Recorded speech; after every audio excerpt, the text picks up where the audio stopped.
on we go to the second round. Welcome back to Fourth and Troll Fantasy, the most entertaining fantasy football podcast on the planet. I'm Noah Selby. And I'm Wes Selby. And we made it. It's round 2 of the fantasy football playoffs. Did you make it? Did you win? Are you through? I was like half and half in my leagues, and I somehow made it past Gooses from Jalen Waddle and Cooper Kupp in 2 leagues. And I have no idea how. I have no clue how it happened, but I prevailed, and it was unbelievable. What a wild round 1 we had. Some huge performances and just some absolute zeros from people. There were heroes, there was heartbreak, and all we can do is move forward. That's it. Here we go. On to round 2. We got a great show. We're going to break down some performances from round 1 of the fantasy playoffs and look forward to the beginning of round 2, Thursday Night Football, AFC West divisional battle. It's going to be a good time. Before we do all of that, make sure you're following us on our socials. All that is linked down below. If you want a chance to win a signed James Cook jersey, especially if he helped you win your week this week, you can do that through our Patreon, patreon.com/fourthandtrollfantasy. We are raffling off a signed James Cook jersey to a random patron this year. You're also able to join our Discord community through that avenue as well. We have merch, fourthandtrollstore.com. If you need any last-minute gifts for the holidays, any stocking stuffers, any, I don't know, whatever. Get yourself a Fourth and Troll branded Lambo. I like the idea of like someone getting their mom Fourth and Troll shirt, and they're like, "What is this?" They're like, "You don't know? Are you kidding me, Mom? Is this a Bitcoin? Is this one of those Facebook AI shirts? This is just a Tud coin. Should we meme coin? Should we just bankrupt people by doing a meme coin? Let's check with our producers first. I don't know. We'll see how we can actually monetize how we can do that. Yeah, let's see. I'm interested. Yeah, we'll see. Like, subscribe, and ring the bell. Yeah. And then there's some news. Yes? No? Yeah. 2 weeks, guys. Get a James Cook jersey. Just come on. 2 weeks left. That's it. It's not going to be there next year. $5 a month. Yeah, on our Patreon. $5. Join our Discord. Hang out with some good fantasy football lovers. Yeah, we also have a good time. We got some documentaries coming out. We'll talk about that on the Discord too. Come on, you get a James Cook jersey. Come on, what are you doing? It's not going to be that next season. See, he's been incredible this year. He's going to suck next year. Get it now while he's still hot. All right, here are the news for the week. Important. Why is there important fantasy football news with 2 games left? Because it's the 2024 fantasy season. That's why. And it's been a misery the entire time, starting with Patrick Mahomes suffering a mild high ankle sprain, considered week to week. I feel you and I are probably consensus with week to week, with only 2 fantasy games left. Mahomes will not play probably the rest of the regular season as the number 1 seed in the AFC.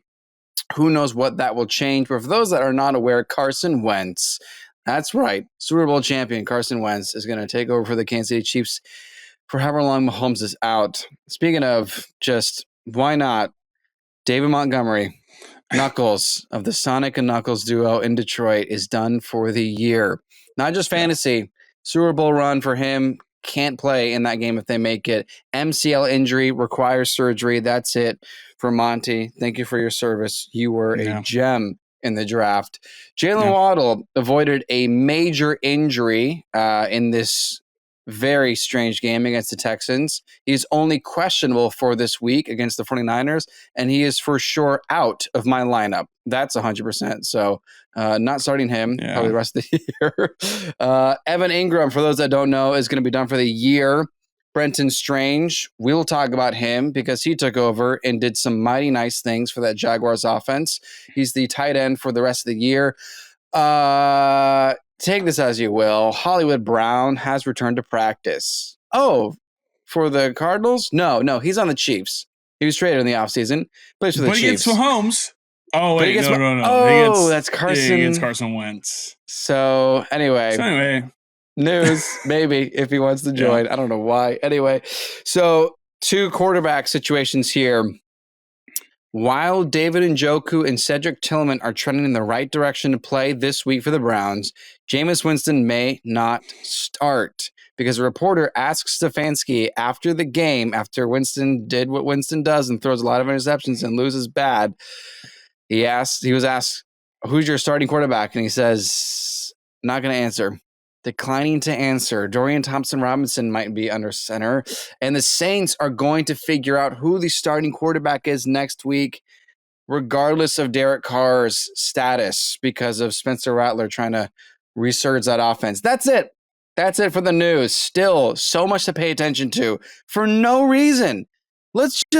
Can we just have nice things for once? Yeah. In this, last week, week 14 was nice. Everyone did great. This week, Josh Allen, I think, has combined for 100 points in 2 straight games. And so is Jared Goff. And other than that, it's been miserable. But we got a few things right on the show. Mainly you did. How about some victory laps? Let's do it. That's what I'm talking about. Yeah. Ka-chow, Mater. Here, Mater, can I go first? I've only got one thing that I go for it, dude. Yeah, I said Geno Smith was a dud. Hell yeah, he was a dud. Not looking great there for Seattle. They got destroyed. And DK, I don't know where he is. That's what DK stands for. Don't know where Metcalf is. Don't know where he went. JSN still PPR machine, still doing great. I don't know what happened, man. But anyway, that's my victory lap. That's what I got into this episode. Let's go. Yeah, I got a few things here from this past week. I swept. It was pretty cool. Yeah, it was pretty good stuff there. Pat Freiermuth stud call. That was great. Happy you had him in lineups. Rico Dowdle stud call. Happy you had him in lineups. DeAndre Swift still single digits 4 weeks in a row.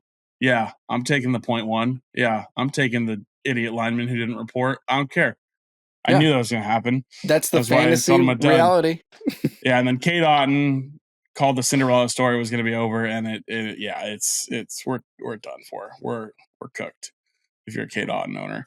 And then last thing I said here was last week I talked about Kendre Miller, and I said, hey, pick him up off the waiver wire. He's looking like Alvin Kamara's handcuff. Pretty strongly, pretty firmly, and he's been good in his opportunities, and so you want to grab him there. And we'll talk about him again here in just a second. But that was proved to be a beneficial pickup, and hopefully you did this past week. So that was good stuff, and we'll definitely be monitoring Kamara's health situation as the week moves forward. Wasn't in the news, as nothing has been like definitely reported, but Kamara's got a groin injury. So Kendre Miller, for those that did listen and know it and picked him up, you're already squared away for whatever may happen coming this week or in the championship. Should you make it, you will make it because you listen to Fourth and Troll Fantasy. There you go. Happy times. Hell yeah. Listen, let's jump into a waiver wire here. There's really only 3 guys to talk about here. It's the semifinals of the fantasy playoffs. I don't know what more we're looking for here, but there are still some valuable names, still some valuable guys here that you can grab. And I just mentioned one of them. It's Kendre Miller. He's the first guy we're going to talk about here. Kendre Miller. I said it last week, but if you haven't yet, and he's still pretty widely available, go ahead and pick him up. He should be a top ad. Alvin Kamara is dealing with a groin injury. I hope you grabbed him last week when I mentioned, so you don't have to deal with this kind of like scurry of trying to get him. But he should be pretty awesome for as a fill-in option if you need it as a flex play potentially. So there's a good opportunity there for you.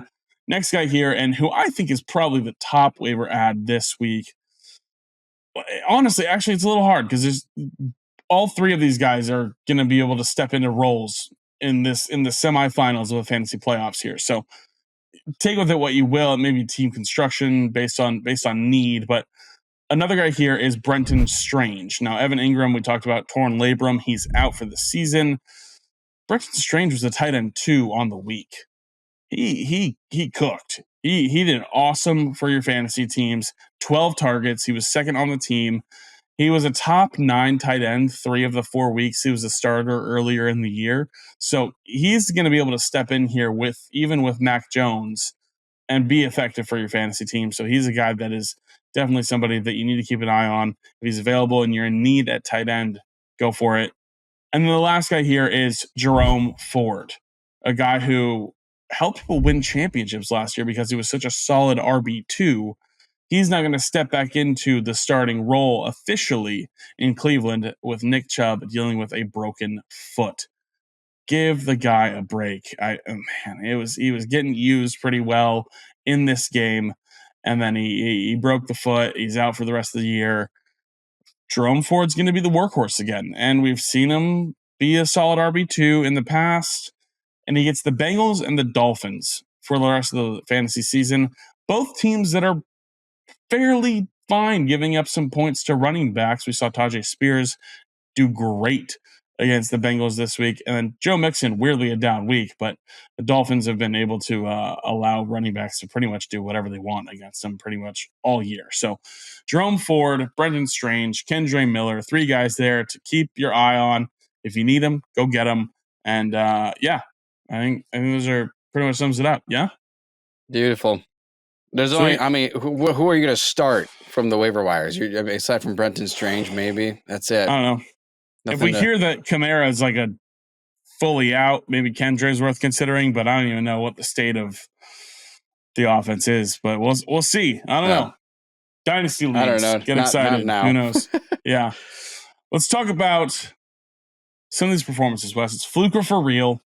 Let's get into these guys. We're going to talk about a handful of these great performances that happened this week and break down if this is something that's a sign of things to come or whether we need to be a little bit of cautious optimism with some of these guys. So to talk about a handful of guys that had great performances and then a couple big guys. Let's just start out here with Aaron Rodgers. Blast from the past. 36 fantasy points, 289 yards and 3 touchdowns, 45 rushing yards. Bad man is back. It only took him 14 weeks. A-Rod's back. Are we rolling him out in lineups? Is he the top waiver ad or what do we think? So they play the Rams next week, man. It could be throwing. They play the Rams, and it could be throwing the ball. I can make a case that Aaron Rodgers will finish top 10 in fantasy quarterbacks next week. With the way Devontae Adams has been, the case is there, yeah, looking like 2020 Devontae Adams. Garrett Wilson's still doing great. Breece Hall found the end zone. I can see, and they got to keep up with this Rams offense. I know we just saw the worst game of our lives on Thursday night, but I mean, the Jets defense isn't all that hot. I can say for real for next week, and there's a number of quarterbacks I would start Aaron Rodgers over then. Sure. I just need to see which quarterbacks are playing against which teams, but yeah. Yeah, I think A-Rod is back for this next week, man. Crazy. Potentially, yeah. Oh man, we knew this guy was going to have the breakout season. Preseason, off season, we knew it. Tajay Spears, 27.2 fantasy points on a whopping 5 rushing yards. Who's this, Devon Asian? That's insane. 4 carries for 5 yards and a touchdown, but then 6 catches for 87 receiving yards and a touchdown. Gets in the end zone twice. I wasn't watching this game closely enough to know if that a lot of that was with Levis or Rudolph. I don't know who the quarterback's going to be next week. They may be giving up on Levis. Yeah, I'm curious what the Titans do in the draft. Just side note. And Pollard is dealing with an injury, right? Correct? He's been dealing with an injury on and off. I don't remember exactly what the injury. So I don't. Yeah. Not sure how much he'll play. Not sure how much he'll play in this game, but if he happens to be out, I mean, this is. We always knew the PPR upside for Spears was tremendous, so it's just a matter of time. But I mean, like, I'm not like rushing to get him in my lineup. But if I've been holding on to him, or if I have him in Dynasty and I moved on, like maybe I'm willing to take a shot if like I had like a Sincere McCormick or somebody else that got hurt, like that kind of deal. But there's a flex potential for Tajay Spears in the semifinals. Tony Pollard dealt with an ankle injury, missed some time in the game. He also lost a fumble. And Tajay Spears is a PPR guy. That's what we saw last year behind Derrick Henry. And they're playing the Colts and the Jaguars the next 2 weeks. Yeah. There's an opportunity that Tajay Spears could be in the lineup for semifinals in that same team's lineups in the championship. If Tony Pollard misses time, or if this is some massive, some leagues have like 3 wide receivers and 2 flex options, stuff like that. I can see Tajay Spears being a flex guy. So yeah, because I like him, I'll say for real. Sure. Yeah, we can make her. We see the path. It's there. Ty Johnson, 17.3 fantasy points. Again, another guy here that just did great on less than 10 rushing yards, but led the entire Bills offense in receiving yards. 5 catches for 114 yards. It's the second week in a row scoring double digits, but it doesn't seem like, I mean, last week maybe we would have thought so, but it doesn't seem like James Cook is going anywhere. So does it need to be an offensive shootout where there's 80 plus points scored in a game for him to be able to be relevant, or what? Yeah, I think so. This is different than Tajay Spears because James Cook still did great. Yeah. And Tony Pollard had a bad game. Tony Pollard had an ankle injury that he missed some time with. Ty Johnson, just that's the game. We didn't talk about it in the waiver wire, so we're not really convinced elsewhere. But a guy here that's maybe worth talking about is Rashad Bateman. 23 fantasy points, 3 catches for 80 yards and 2 touchdowns. God, it's such an Xavier Worthy stat line. That's so crazy. Oh, he's coming. But Bateman's had over 12 fantasy points and with some spike weeks in 3 of his last 5 games, and Zay Flowers has kind of seen regression in his workload and his usage. I mean, are you confident playing Rashad Bateman in the semifinals, or like is this just no? Do you even play the context of where we are in fantasy is why I'm not going to roll out Rashad Bateman.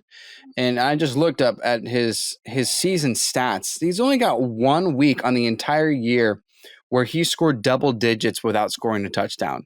Like, he is a 2-3 catch guy. He's a flashy Nick Westbrook-Akine.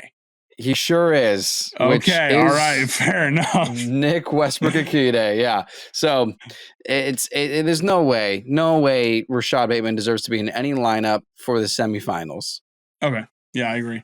Jalen Coker, another guy here, 21 fantasy points. You're maybe looking at things, 6 targets, 4 for 110 and a touchdown. Like, must have been really involved.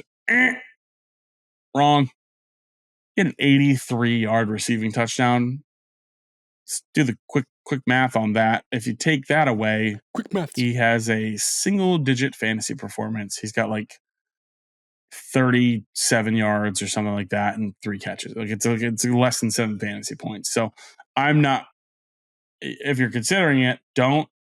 And all you dynasty heads out there who were like, I knew Coker was the truth. Shut up. It's so dumb. Anyway, don't even think about it with Coker. That's ridiculous. Just mentioned him, Xavier Worthy, 19.6 fantasy points. I mean, 11 targets, awesome. 6 for 46.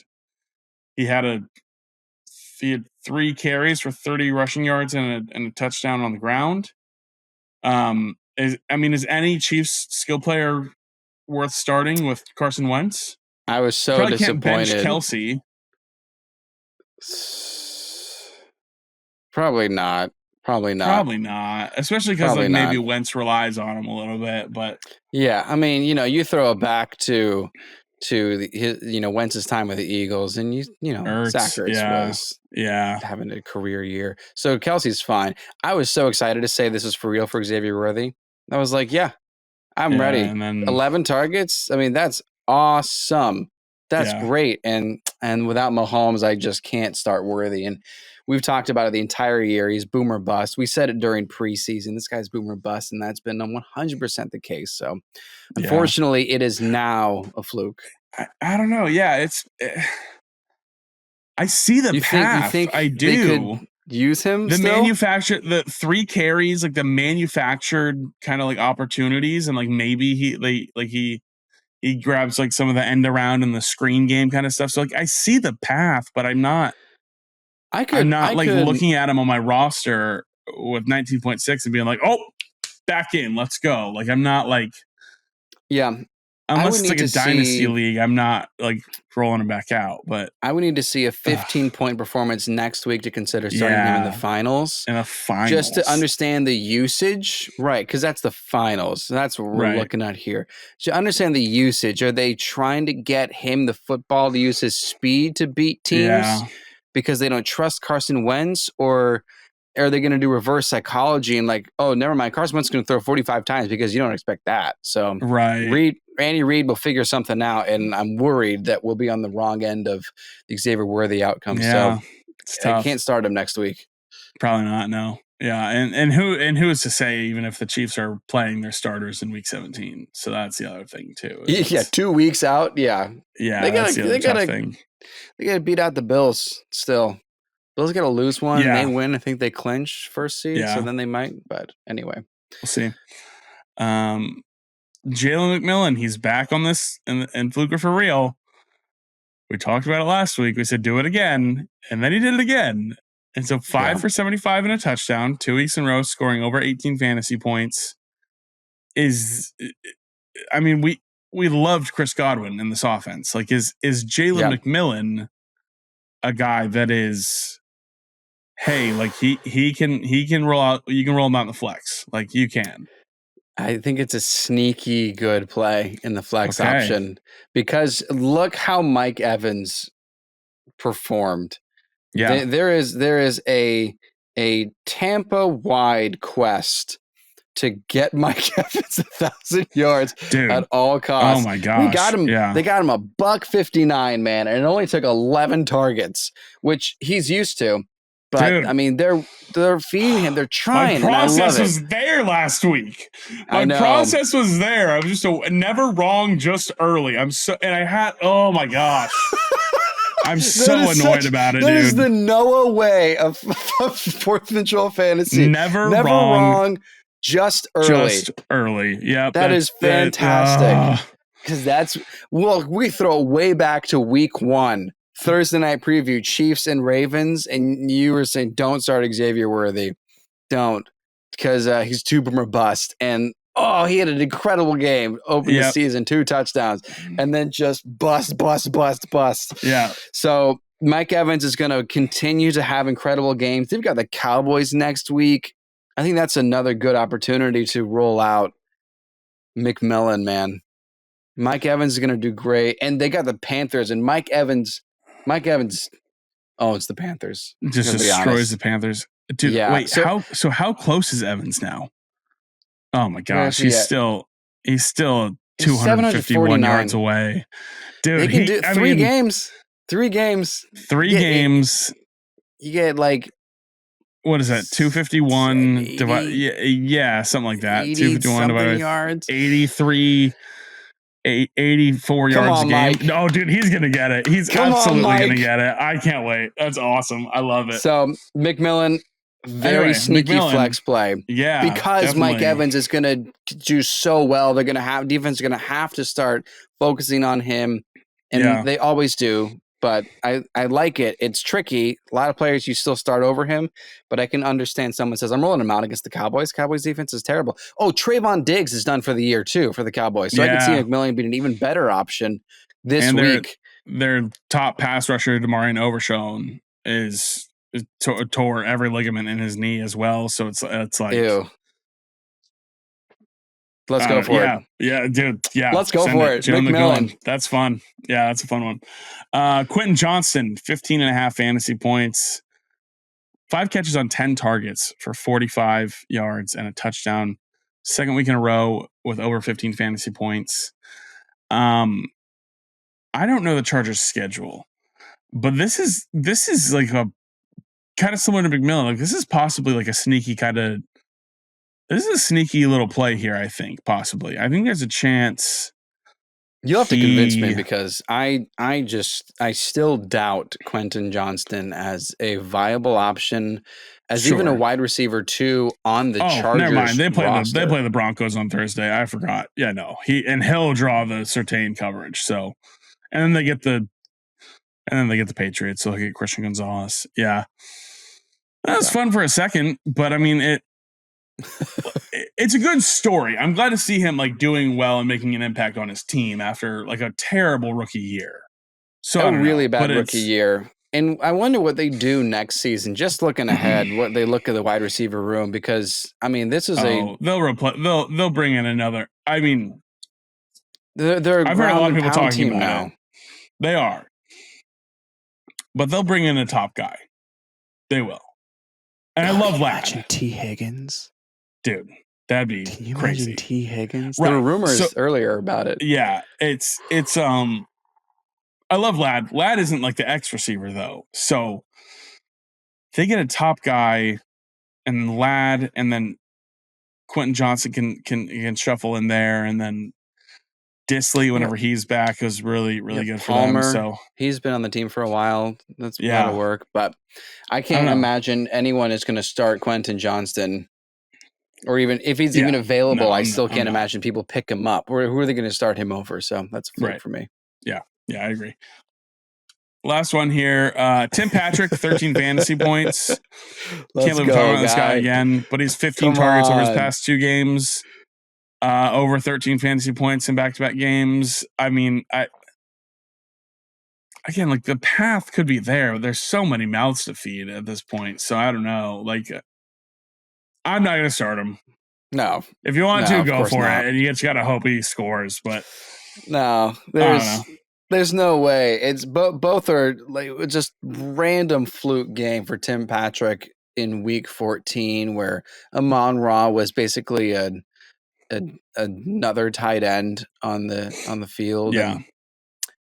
And Tim Patrick needs to be part of a 40+ offensive performance to keep pace, and you get 30 yards.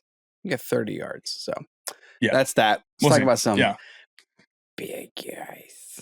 Big guys. It's always a big guys. God, I mean, it hits close to home for both of us, obviously. Tua with just absolutely wet his pants and shit them. Yeah. At the same. Yeah. It just both. Tua, was it number 1 or number 2? Both. It was both. He'd been so good, dude. He'd been so good. And then this was just. He was on fire. Yeah, this is rough. And I can't imagine rolling Tua out against the Niners defense after a game like this. And because I've said that, he is going to go out there and go for 350 and 4 touchdowns. But like, I watched the whole game. I wasn't red zoning during this window. I was very excited about this game as a Dolphins fan. Big game, big stakes. Yeah. Tomahawks, just 40-ounce tomahawks. Oh, dude, hell yeah. Steaks, dude. Get it? Is that your favorite? No, it makes my Apple Watch tell me my heart rate's elevated. That's one of my favorite memories. Yeah. So we can't roll them out though, because this was actually it was Shula's. That's right. So speaking of Dolphins, but like this is what I was saying last week with Jalen Waddle, man. Like I was like, you can probably like go for it against the Texans. Got hurt. Okay, you can't get mad at that. I mean, you can, but you can't. Say a bad decision. But like my thought was, you can roll out Jalen Waddle against the Texans. Don't roll him out against the 49ers, and then you can try take a shot against the Browns. So that same logic applies for Tua. And then I just say, I mean, I wouldn't even roster Tua, you know?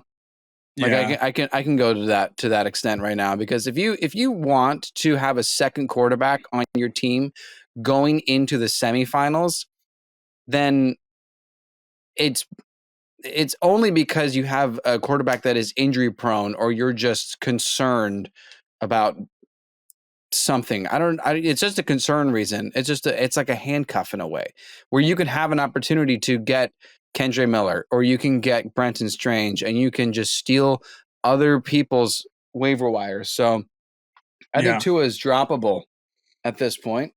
Probably. And I think this is for real. And I think it relates to our next guy, to be honest. Yeah, we got to talk about Tyreek Hill. Again, never wrong, just early. I mean, I said you don't have to start Tyreek Hill just because his name was Tyreek Hill. And I stood on that for 2 weeks and benched him in the league where I had him, in multiple leagues where I had him, and watched him have great games. And then I put him back in my lineup and benched Mike Evans for him. Oh. And I lost my week because of it. And it was brutal. It was terrible. It was just 5.6 fantasy points, 2 catches for 36 yards on 7 targets. Yeah, the game just sucked. It was really bad. I don't know what more to say. Here's the only thing I can ask. This is kind of a rhetorical question, but who is this for? Who's asking this question? Because I don't know if anybody's even gotten to the semifinals with Tyreek on their team, unless they traded for him and he's their wide receiver 2. The guy in our league has. So and he has an insane team around him, but I don't know. I don't know. If you bench him, I think you can bench him. This Dolphins I go team back to what I've said. You don't have to start him just because he's Tyreek Hill. We saw Jonnu get incredibly more involved in this game because that's Tua's confidence is through. Imagine that, like a non-speedster, just a sturdy guy who can make some catches, and we've somehow. Sorry, I'm about to rant. I don't want to do that. Somehow orchestrated a team that doesn't actually play to the strengths of the quarterback or support him and give him the best way to win a game. So anyway, I think you bench Tyreek Hill. I stand by what I said a couple weeks ago. Should have taken my own advice. Tyron Tracy Jr., 4.5 fantasy points, 10 carries for 31 yards, and then 4 targets. 1 catch for 4 yards, 4.5 fantasy points. We've always known that the Ravens run defense is phenomenal. Like they're an incredible run defense. I believe Devin Singletary scored in this game though, on a 1-yard touchdown, if I'm not mistaken. He had 8 points, and that must have been what it was. So he probably scored. Yeah, he probably had 1 catch for 10 yards. And he had more than 8 points, but yeah, he had 25 rushing yards and a score. Okay, so 8 carries. That's what it was. How many opportunities did he have? Any targets in the receiving game? Yeah, he had three targets, 3 receptions. So he walked away with 11 opportunities. Who are the Giants playing next week? 34% snap count. By the way, they're playing the Falcons. They got the Falcons next week. Okay, this is a fluke for Tracy. I still really like Tracy. I think he's a fine play. I think he's a good play, but actually, and I think he'll be involved. I don't know who's going to be the quarterback. I don't know if it's DeVito or Boyle or and my Nana or I don't know who it is. But I'm not close enough to this game next week to fly out and try. But this I think is understandable for the Ravens because. For the Ravens defense to do this against Tyron Tracy. This is what I was trying to predict about Malik Nabers. I said Malik Nabers was going to be a stud because of Tommy DeVito, and he was. And then Boyle showed up and decided to play like a regular quarterback, and boom, boom, boom, boom, touchdown, boom. And I was like, oh, well, half right, but I can't take a victory lap on it. But that was the idea. Nabers had like 7 fantasy points with DeVito, which is what you called out was like, it's not going to happen. So and then obviously, if we'd known Tim Boyle was the starter, all pro Tim Boyle, we would have been like, "Oh, dude, fire up Malik Nabers!" Like, I would have been like, but I will say, Nabers is quarterback proof. Very confident drafting him next year, no matter who it is. Oh my gosh, I saw people talk about that on Twitter this week. Was like, get him a quarterback. Like he's averaging like 80 yards a game. He's amazing with like Daniel Jones, DeVito, Drew Lock, Tim Boyle. Like get him a quarterback. Cam Ward out of Miami was the best quarterback in the nation this season. Yeah, they're gonna have an opportunity. They're gonna have a top pick, and so it's gonna be fun. But you can start Tyler Tracy Jr. next week. And last guy here, Brock Bowers, 6.5 fantasy points last week. Less than 9 fantasy points. Here's what I want to say about Bowers is that the injury to Aiden O'Connell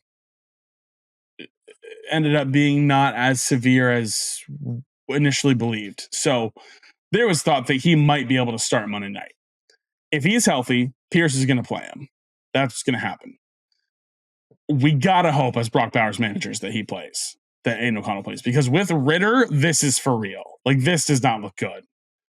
But if O'Connell can go back out there and play, I don't know. Maybe they're going to look this week with either quarterback and go, we got to funnel more targets to him. But with Ritter, I'm more worried and willing to consider another guy. I'm willing to consider like the conversation of Brenton Strange or Brock Bowers. Like, I'm willing to consider that. As crazy as that sounds. But with O'Connell, Bowers is going to be fine. So that's where I rest with that. Any more thoughts on any of these guys, Wes? Yeah, Bowers plays against the Jaguars defense next week. So talking about a tight end showdown between Brendan Strange and Brock Bowers. Yeah. So yeah, Bowers, I think, has proven through 13 weeks that he is a lock, even after week 14 and 15 being single-digit games. Most people probably, I would venture to guess, a lot of people still made it to the semifinals with Bowers in their lineup. Yeah, they had a good enough team. So they probably had a first round bye if they had Bowers on their team this year. So that's. I did. Nice. I had Bowers in one team. So yeah, I think he's a lock. No concern. Roll him out against Jacksonville next week. Cool. Let's get into the first game of round 2 of the fantasy playoffs here, Wes. A little bit of Thursday Night Football preview. An AFC West battle. Broncos at Chargers. Should be a good one. I think we'll see a couple of quarterbacks duking it out. And we got some must starts, guys that you got to have in the lineup. Some risky starts, guys that we're just kind of considering, we're on the fence about. And some don't starts, just guys that you do not consider. You do not play them in this game. Starting out here with must starts. Here's my must start. And I just want to, there's a very clear thing that happened this year, and that was Patrick Surtain shuts down stars. That's what happens. That's how it goes. No question. Like that there's sorry, that's how it happens. You have to start Ladd McConkey. Here's why. Patrick Surtain will not affect him. Patrick Surtain does not line up inside where Ladd lines up most of the time. Ladd should continue to be great. I know you're probably like, duh, I was going to start Ladd anyways. Not everyone would. Not everyone would be if they were considering all the factors. Also, Patrick Surtain was injured at the end of the game this weekend, and I'm not sure. I think he's fine, but for anyone who's worried about the Patrick Surtain effect, Ladd plays out of the slot a majority of the time. He should be fine. He should continue to be great, and Ladd's in my lineup 10 out of 10 times, so he's my must start. He's also my must start, and with a different kind of confidence. But I completely agree because Surtain is not part of that. That's why there was concern with Mike Evans early in the season because Surtain shut him down. That's where Surtain lines up. But my additional confidence for Ladd McConkey is just the bona fide fact that he is indeed a championship wide receiver in fantasy this year. He has proven to be a player that you have to line up. And like you said, most people aren't even concerned about it. And he had one single-digit game since week 8, but it's been 29 points, 11 points, and then single digits, and then 18, 14, 20, missed week 14, and then 16 points. This guy is awesome. Yeah, he's been awesome. Yeah. And let me just confirm right now. So far, he's 18th in full PPR wide receivers. Man, he is great. Awesome. So I think that he deserves to be rostered in championship teams because he is a championship wide receiver in fantasy. Love it. I agree. My risky start is Bo Nix. Bo is coming off a bit of a bad couple of games for fantasy compared to what he had been doing the month prior. And now I get it. It's an intriguing start given what Baker just did to the Chargers. 4 passing touchdowns. He was awesome. But I'm going to be honest, that was a bit of an anomaly for the Chargers defense. They have been really, really good this season. If you have another option, I'm okay pivoting. But I understand if you've been riding with Bo Nix, if maybe you had a quarterback who hadn't panned out so well like Kyler, and you pivoted to Bo and you don't really want to go back to Kyler, I understand. But if you have an option, if Sam Darnold's out there, or I don't know, just check somebody on your waiver wire, I'm okay pivoting. So it's tough, but I think it'll be a positive play. Bo Nix will be, but I think it's a bit of a risk. Amazing. 4th and Troll double down. Let's on, go, man. Dude. Must Starts, Risky Starts, the same one. Bo Nix is my risky start, and here's why. Yes, what just happened with the Buccaneers is enticing, and yes, Bo Nix just threw 3 touchdowns. He also threw 3 interceptions, but that's not what I'm focused on. My focus is the rushing game has kind of disappeared for Bo Nix, and that was really where he was getting a lot of his fantasy value. So you look back, since week 9, he's only scored over 25 points once. And that was in week 11 against the Falcons. He just decided to throw 300 yards and 4 touchdowns because I guess the Falcons don't have a great defense. We'll find out. Who did we just say that played the Falcons? Someone's played the Giants. Somebody. Giants. Yeah. All right. Yeah. So if the Giants throw whoever quarterback it is, if they throw a lot of yards, then it's proof. It's too late for the proof of that. But that's my concern. Is that Bo Nix is very unlikely to score over 25 points with how he's been performing since week 9, because that's the last time he scored a rushing touchdown was week 8. And so that is not semifinals advancing to championship kind of quarterback. That is not a quarterback right now that I think is going to advance you to the final round to win it all, because you're going to want someone that's going to score at least 25 points. And most people have that. So that are in the Final Four. So that's also my concern as a risk, because I don't think he is going to get you what you need and to start out the week. Yeah, big risk for me. It's tough. I agree. Don't start any running backs in this game. You got to be kidding me, man. Is that also what you said? That's my don't start every running back in the game. Yeah. Don't start any running backs in the game. Gus Edwards sucks. Javonte Williams sucks. Kamani Vidal sucks. Jaleel McLaughlin hurt, still sucks. Hassan Haskins sucks. Audric Estime sucks. They all suck. Don't start a running back in this game. Do not. It's just not like. And both defenses are great against the run. It's don't start any running backs. That is awesome. That's awesome. That's great. Really, that's we so talk about it. I wondered once we got to both on Bo, I was like, this is just going to happen. I know it is, but they all suck. They're all terrible. They're not good. Gus is man. We're talking about Gus Edwards being the steal of the draft, being like, oh man, J.K. Dobbins is bound to get hurt. And J.K. Dobbins is great, and then he did get hurt. And Gus is what? Where did Gus? Is anyone starting running back for the Chargers? I haven't seen anyone rush the football. That's absent. Yeah, no running backs should be in the lineup in the semifinals. That's it. Or wherever you are in fantasy. Yeah, or wherever. Even if you're in the toilet bowl, don't start. Yeah, doesn't even matter. Let us know who you're starting, any starts at questions you have, and we will be back with you on Friday. Make sure you're following us on all our socials. And again, if you want to win a signed James Cook jersey, patreon.com/4thandtrollfantasy. Get over there for it. We will see you guys next time. My name is Noah Selby. And I'm Wes Selby. And this has been 4th and Troll Fantasy.